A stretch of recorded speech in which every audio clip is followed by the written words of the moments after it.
Have you heard the Whistler?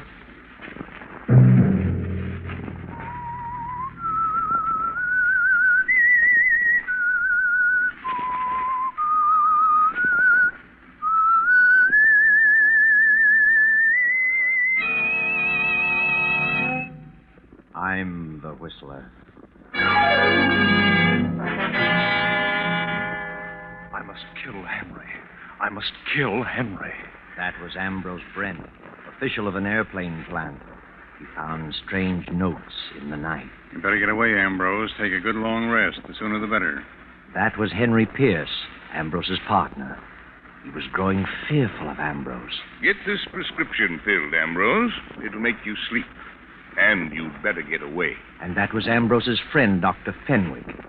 And this is Ambrose's wife, Doris. What's happened, Ambrose? Look at me. What have you done? Another Saturday night, and again CBS presents The Whistler.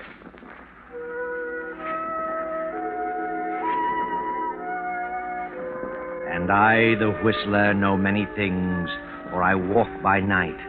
I know many strange tales, many secrets hidden in the hearts of men and women who've stepped into the shadows. I know the nameless terrors of which they dare not speak. And so I tell you tonight the strange story of Notes in the Night. A storm rages wildly over the countryside. Beyond that long row of trees stands a lonely house half hidden in the darkness of the night. Not a single light appears from any of its many windows. But up there in that room with a large window, a man stirs fretfully in his sleep. The man is Ambrose Brennan, an official of an airplane plant. But it's not the storm that stirs his uneasy slumber. It's something else, something far more sinister, something that has happened many times in the past few weeks. Now he stirs again, moans loudly, and suddenly sits bolt upright in his huge bed. Who's there? Who's there, I say? It's funny. I have sworn I heard something. I swear I felt someone in the room. Turn on the lamp, Ambrose. You'll see. I can't imagine what's happening to me. It's just nerves, I guess. It's just... Good Lord. Another note. Another one. I must kill Henry. I must kill Henry. That's the third note this week in my own handwriting. I've got to do something. I've got to tell someone. Henry's my best friend. Oh, it's nerves. I know. I'll call Dr. Fenwick. Doc will know what's wrong. Fairchild 1834W. Yes. Hello? Is Dr. Fenwick in? No, Dr. Fenwick isn't in. He can be reached at Walnut 2380. Walnut 2380. That's Henry Pierce's number. I can't go there. If there's anything to this, I must stay away from Henry. I've got to see Doc Fenwick. Wait till morning.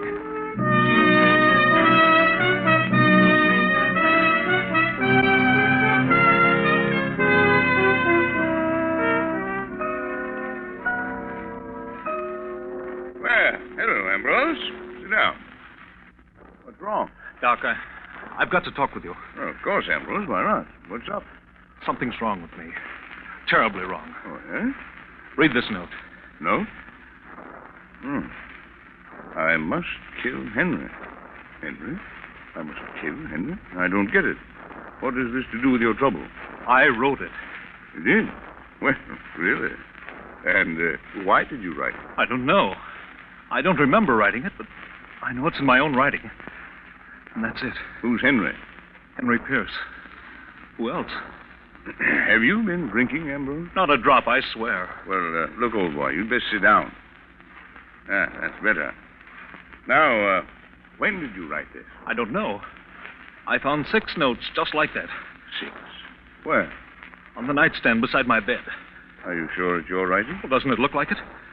Yeah, certainly does. Tell me, how many hours have you been putting in at the plant lately? Oh, too many. I'd better give you a thorough going over, Ambrose. But why should I write such notes? I don't know. Mind plays queer tricks on us sometimes under undue strain. You'd better slow down. That's my best prescription. Take it easy. Get out of town as soon as possible. Yes. Yes, I guess you're right. Here, I'll give you something for your nerves. Thanks. Doctor, you don't think I'm losing my mind, do you? No, Ambrose. You're just terribly upset, that's all. Here. Here's your prescription. You better get it filled tonight. Thanks. I'll leave Saturday. You don't think there's anything wrong with me? Mentally, I mean. If you're in town after Saturday night, I'll drag you out with my own two hands. Good night, Doctor. Good night, Ambrose. Sleep tight. And don't think about anything.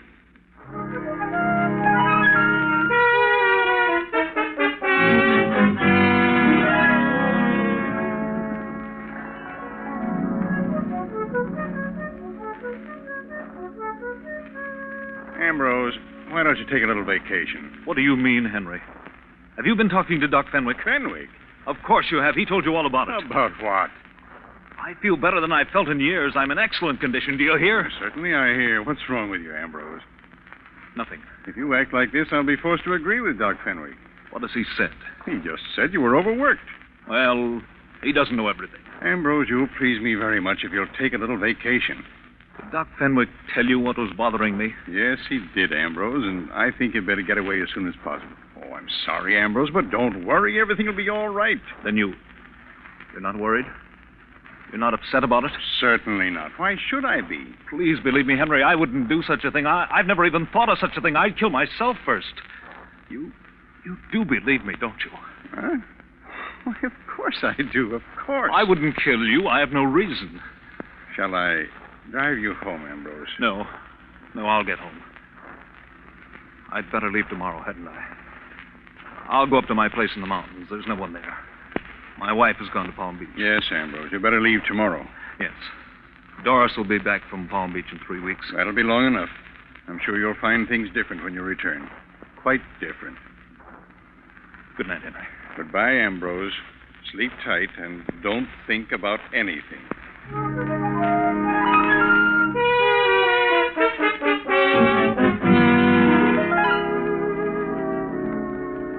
Ambrose goes home and to bed. The clock ticks off the eerie hours. The clock chimes 2. And suddenly Ambrose stirs fretfully in his slumber. He wakes and again sits up staring into the inky blackness of his silent room. Turn on the light, Ambrose. Turn on the light. Who is it? Who's there? Good Lord. Another one. I must kill Henry. Jameson! Jameson! I've got to get hold of myself. This is ridiculous. Jameson! I'm losing my mind. I must be. Did you call me, sir? Yes. Yes, I called you. I thought I heard a scream. A scream? No, What time is it? It's long after midnight, sir. It's 2:00. 2:00? Oh, pack my bag. Order my plane to be ready in 30 minutes. Where are you going, sir? It doesn't matter. Yes, sir. I've got to get away. I've got to. 2:15. I must get away. I must. I'm mad. I must be. Jameson! Jameson! The car is at the door, sir. Then come on with the bag. Where are you going, sir? I don't know where I'm going, Jameson. Understand? Yes, sir, I understand. Good night, Jameson. Goodbye, sir.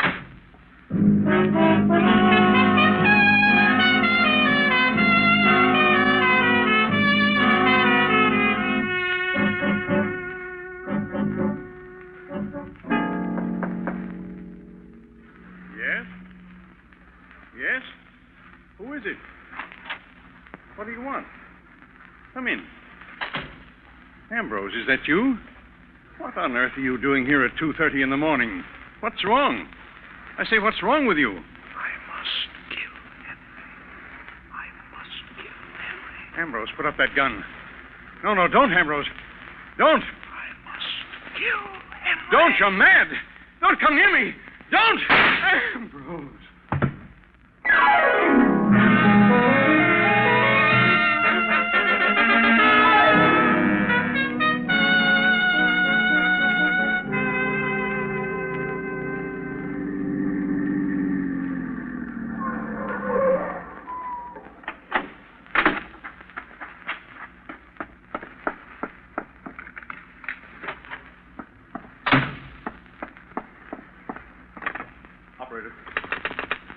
Operator, I want Dr. Fenwick in New York.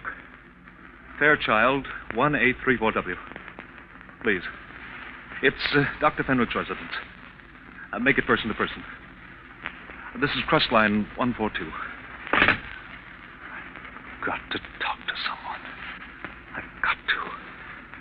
I can't stand this silence, this being alone. Hello? Oh. I see.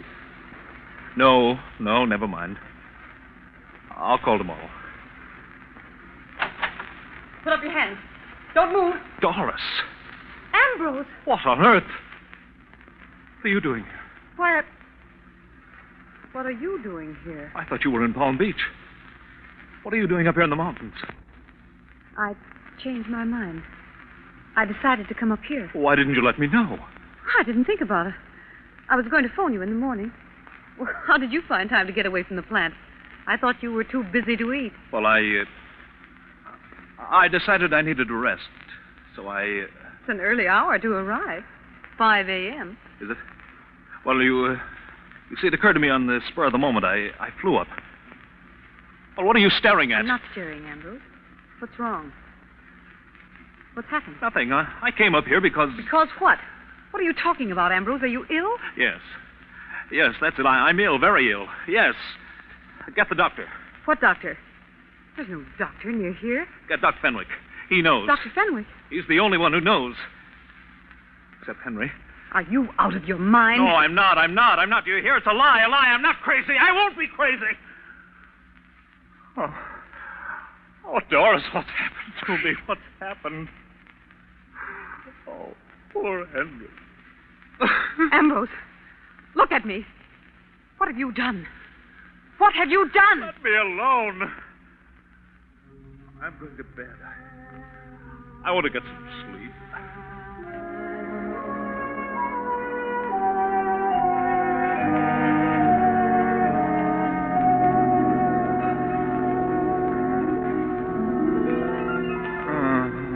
I've done nothing.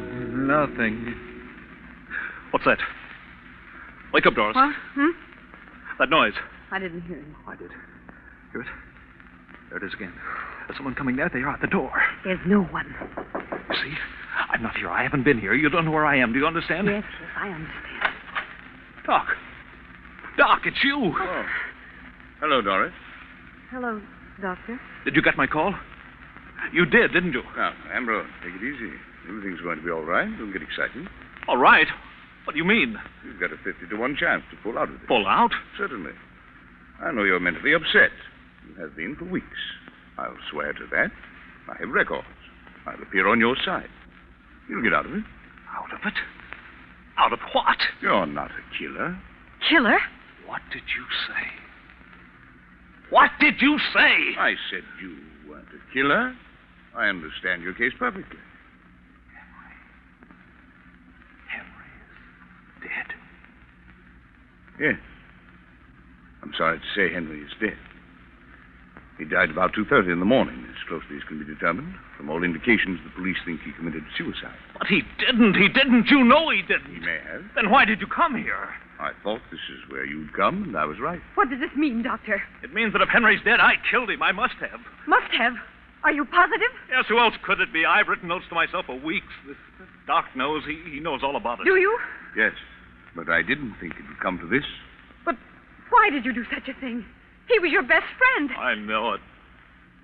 But if he's dead, I must have done it. But why did you do it? I don't know. Now, please, don't get upset. He wasn't responsible. I am responsible. I did it. And I'm going back. No, Ambrose. Stay here till I send for you. I'll have a talk with you. No. I'm going back this morning. I can't believe such a thing. Doris, why do you look at me like that? Please. I don't know why I did it. Oh, Doris, don't you believe me? I don't know. I don't know. Tell her, Doc. Tell her. Tell her what? Tell her the truth. Tell her I didn't do it for a reason. Explain to her how it was. You know how it happened. Go on, tell her. Tell her. Come now, old boy. This is not helping you. What'll they do with me? Why? Now, look, it's early yet. It's 9 o'clock. You'd better try to get some sleep in this afternoon. I'll take you back to the city and make arrangements for you to go someplace where you can have a nice rest. What kind of a place? Why, rest home. I know a nice, quiet place.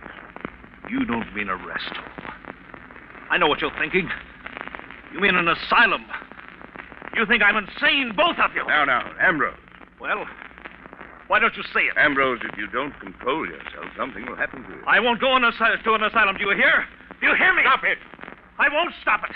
You don't care about me. You're both cold and heartless. You want me to be locked up, both of you. Ambrose, please. Please, calm down. Keep away from him, Doris. See? Keep away from him. He's a dangerous lunatic. A killer. You don't calm down. I'll have to use force. You try it. You just try it. I'm going out that door, and don't you try to stop me. You run away like this, you stamp yourself as a hopeless lunatic. They'll find you. They won't find me, and I won't be locked up. Ambrose, please. No, I'll kill myself first. You're a fool, Ambrose. A mad fool.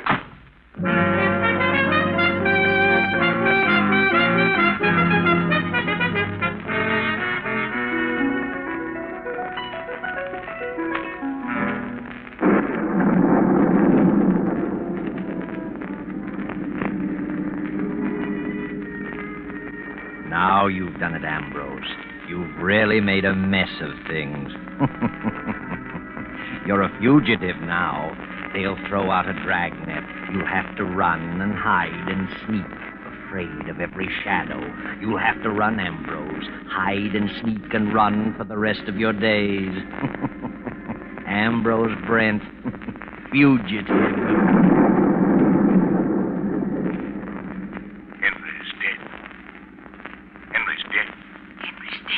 Ambrose Brent, fugitive. Ambrose Brent, 5 feet 8, 150 pounds. Brown hair. Blue eyes. Wanted for murder.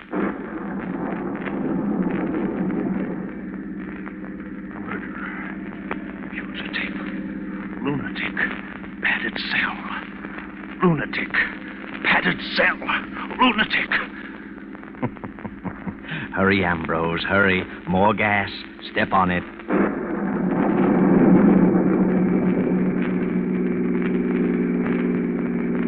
What's that? A sign, Ambrose, and a red flag swinging in the road. 2 men in black rubber coats.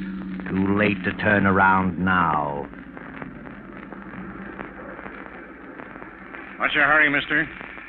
Driving pretty fast for a storm like this, ain't you? Who are you? What do you want? State police.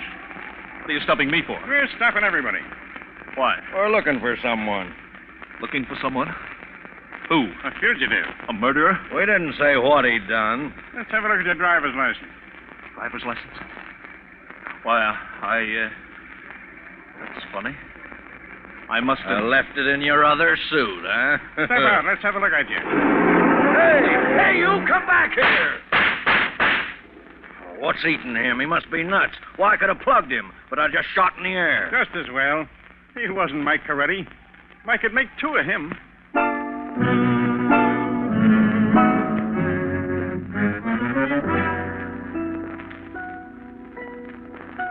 Know where you are now? Recognize this room? That's right. It's the room of death, where Henry was murdered the night before. His body has been removed, but the pad on his desk is still there, smeared with a large brown stain. There are 5 people in the room: Dr. Fenwick and Doris Brent, Jameson the Brent's butler, Inspector Fields, and Carnes of the District Attorney's office. The inspector is speaking. District Attorney Carnes had an appointment with Henry Pierce. It was he who discovered the body this morning. Pierce had been dead about 7 hours. Right, Mr. Carnes? That's right, Inspector Fields. We attempted to reach Mr. Brent and were told by Jameson, the butler, that he left town at 2 in the morning. He told us about the place in the mountains, and there we reached you, Mrs. Brent. You've no idea where your husband is, Mrs. Brent? Not the slightest. Your butler said you had gone to Palm Beach. Yes, I started for Palm Beach, but I changed my mind and went to the mountains. And your husband came there last night? Yes, it was about 5 in the morning. About 9 o'clock. I flew up to the cabin, got there a few minutes before 9. Why did you go there, Doctor? Well, I had advised Ambrose to take a rest. He's been working too hard and was heading for a nervous breakdown. When I learned of Henry's death, I went to tell him about it. Doctor, you visited Henry Pierce here last evening. I did. He phoned me to come over. I got here about 11. He'd made a new will and wanted me to witness it and asked if I would serve as executor. I read it and signed it. I see. In whose favor was the will drawn? Well, the old will left everything to Ambrose. Henry had no living relative. But because of Ambrose's mental condition, he decided to leave everything to Doris, Mrs. Brent. That's correct. I found the will on the desk. Was Ambrose Brent your patient? Yes, of course. What was his trouble? Too much work. He had a great responsibility. Did you think he was losing his mind? No. Did he think so? Well, he was terribly upset. He'd been having hallucinations. Doctor, when was the last time you saw him prior to finding him in the mountains? The evening before Henry died. I wrote him a prescription. Mm-hmm. And where did you go after you left Henry Pierce last night? I told my servants that I was going out of town for a holiday, but it was storming so when I left Henry that I decided to stay at my club. Mrs. Brent, did your husband, Mr. Pierce, ever quarrel? Not to my knowledge. They were the best of friends. I see. Have you told us all you know, Dr. Fenby? No. Then I think you should. What was it that bothered Ambrose Brent? Well, he said he had been writing himself notes. They were all alike, in his own handwriting, and all said the same thing. I must kill Henry. I didn't know this. Certainly not. That was the patient's private business.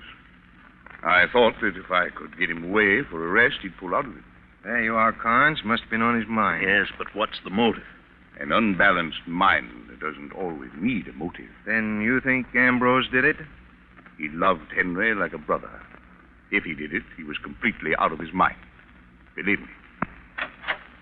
Ambrose! What? Well, thank heaven. You finally came to your senses. Come in, Mr. Brent. I suppose you want to see me? I'm Inspector Fields, Police Department. This is Mr. Carnes of the District Attorney's Office. Yes, I know Mr. Carnes. I thought you'd gone on a little vacation, Mr. Brent. I had gone, but not on a vacation. Mr. Pierce told me you'd gone for a couple of weeks. I was going on a vacation, but something changed my mind. Oh? What was that? You know. You know why I've come back. Henry's dead, and I killed him. When did you kill him? I don't know. Must have been last night. Why did you do it? I wish I knew. I recall neither the crime nor the motive. But I'm sure I did it. Why are you so sure you did it? Because of these notes, 6 of them. I've been writing notes to myself for weeks. Read them. Are they in your own handwriting? Certainly. But I don't remember writing a one. I must have some form of amnesia. Hmm? When I heard Henry was dead, I tried to run away. I couldn't stand the thought of an asylum, but the faster I ran, the more I hated myself, so I came back to get it over with. It's a great relief. Now, Mr. Brent, compose yourself. Mr. Brent, did you know that Henry Pierce made a new will last night, leaving his estate to your wife? What? Why should he do that? Well, perhaps he was worried about you. Of course. Why shouldn't he be? He knew I was acting strangely. Take a look at this will. Is that Henry's signature? Certainly. You're sure it isn't your writing? It is not. I couldn't copy his signature if I tried. It's just a bunch of scrawls. Mm-hmm. Oh, Mr. Brent, take this pad and write on it, I must kill Henry. Please, isn't that being a bit brutal? Go ahead, write it. There you are. Good. Now write the date on it. They weren't dated. Well, write it anyway. Write the date in numerals. Don't name the month. There it is. Thank you. Now you write the same, Mrs. Brent. There. Thanks. Now you, Dr. Fenwick. There you are. Mm-hmm. Well, The notes you got were certainly in your own handwriting, Mr. Brent. I told you that. Why waste so much time? I came back to get it over with. I'm tired. There, you need some sleep, old man. You'll feel better after you've had a nap. I can't sleep. I haven't slept for days. You should have. You've been taking that medicine I gave you. I didn't get it. I didn't want to sleep. I just wanted to get away. Here's the prescription, still in my pocket. Prescription? May I see it, please? Thank you. What is this medicine, Doctor? It's intended to induce sleep, but he's so stubborn he wouldn't take it. If he had, this wouldn't have happened. Inspector, take a look at this note written just now by Mr. Brent. I must kill Henry. And the date. 5/14/42. May the 14th, 1942. Now, Mrs. Brent's note. I must kill Henry. 5/14/42. The same. Mm-hmm. And now Dr. Fenwick's. I must kill Henry. 14/5/42. Now read the date on the will. 14/5/42. What does that mean? There aren't 14 months. And now look at the date on this prescription. 14/5/42. Well, I'll be darned. What does it mean? It means that Dr. Fenwick was educated in Europe, where they indicate the day of the month first, then the month. The 14th day of the 5th month. What? Well, you're crazy. Are you accusing me of this? It means that the doctor, not Henry, wrote this will, and if he wrote the will, he must have killed Henry Pierce. And if he killed Henry, he must have had a motive. And I've guessed that motive. You're out of your mind. What motive would I have? You also wrote those notes and left them for Ambrose to find. You're an expert at handwriting, Dr. Fenwick. You figured that Ambrose would be declared insane, and Henry's as well as Ambrose's property would go to Doris with you as executor in complete control. I don't believe it. Ridiculous. And this is what I hate to say at this moment, but I think it's true. Dr. Fenwick, tell him about you and Mrs. Brent. That's a lie. Tell him, Doctor. That's what's back of the whole thing. You're stuck. You might as well tell him. All right. All right, I wrote the will. I wrote the notes. I am in love with Doris. I have been for years. She was in love with me. Doris. I'm sorry, Henry. But she had nothing to do with Henry's death. Not a thing. I came here that night disguised as Ambrose. Henry didn't hear my voice. I only whispered. He thought it was you. That's all. Sorry, Doris. Stop him! Good Lord. Well, the doctor is dead.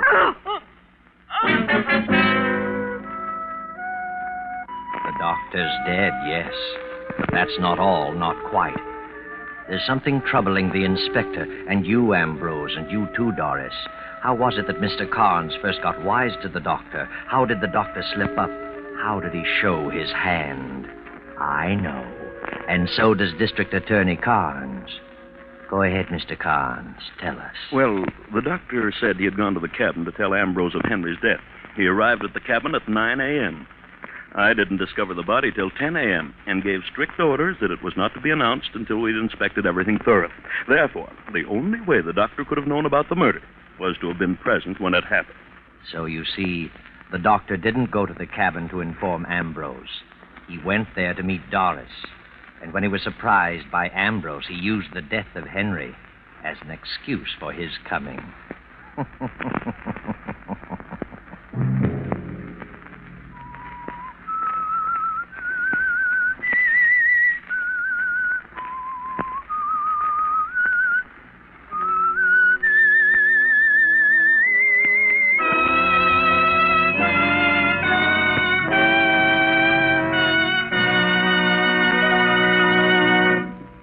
CBS has presented The Whistler.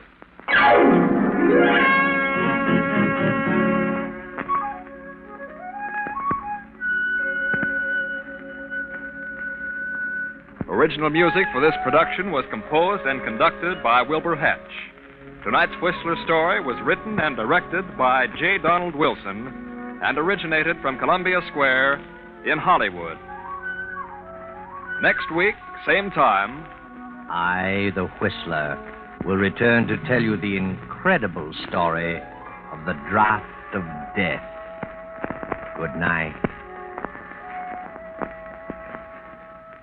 This is the Columbia Broadcasting System.